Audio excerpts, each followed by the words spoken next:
So the rancher, farmer, my neighbor, whoever is raising cattle, he can't sell me cuts of beef unless he goes through a USDA inspected facility. If he goes to a custom processor, I can't buy, he can't sell it. Right. I will promise you from experience in the food industry, the food that my neighbor grows or the guy down the street grows, and he takes to that custom processor and it goes through a thing, or even if he's really gifted and he processes himself, has got in my mind and my opinion from being around it, has a much lower threshold. It has a much lower chance of having contamination or infection or E. coli or anything else because it's not in contact with other things that could create that. Whereas in an industrial food supply chain, it's in many hands touch it. It goes through many stations. It's hooked in all these things, and they use different things to clean. Not to mention the things they put in it to make sure it gets to the grocery store. Well, what about chickens?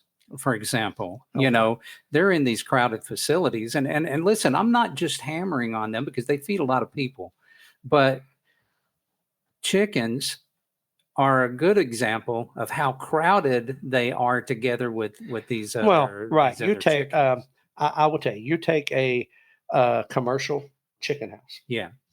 Depending on the size of the house, that house will have somewhere in the neighborhood of 16 to 30 something thousand chickens in one house. Right. They are literally eating where they poop. They're sitting and they're drinking and they're eating where they poop. They're in a closed environment, no outside. The air is fanned, circulated, and it is what it is, but it's a petri dish waiting to happen. If you sat in a litter box, right, and ate dinner, you're probably going to get sick. Right. I mean, and then that's there. And then when it comes to a facility that's processing 100, 200, 300,000 birds a day, how many hands, how many stations, how many things is that going through? How much can the USDA really? Right. How much can they really control? And you said something a little bit earlier in our earlier conversation about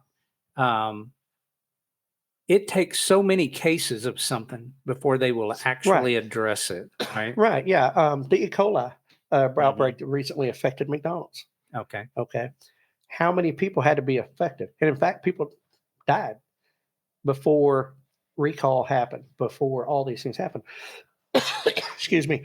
Where if a local producer, a local rancher, a local farm, and a local processor, they have a beef processed or a chicken for whatever, or a pig or whatever it is, and they get that back and they sell that to somebody and that person gets sick, they're calling that guy and he's calling that guy and they're going to figure it out, and change happens then, not later. Right. And so some people might say, well, less USDA regulation means that a supplier out there, a producer of whatever product that they have, that they wouldn't be responsible with it. Okay. That's an argument that they say, we're here to protect people. Well, how much protection do we have from these larger companies? And by the way, if you're a person that says, man, I don't trust the local guy, I just don't trust that system, I'm more let the FDA and USDA, handle all of that. I feel safer when they're involved in it. Hey, I don't want to stand between you and your choice of where you eat. The problem is that between me and somebody I want to buy from, they're stopping me from making that choice as a consumer. Right. If I want to buy, let's say I want to buy something from Dwayne. Right.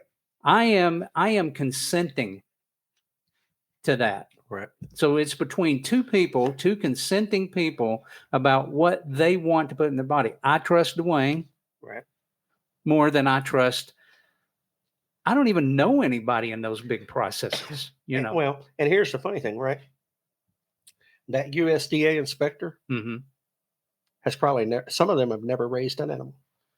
They've never worked on a farm. They have no idea.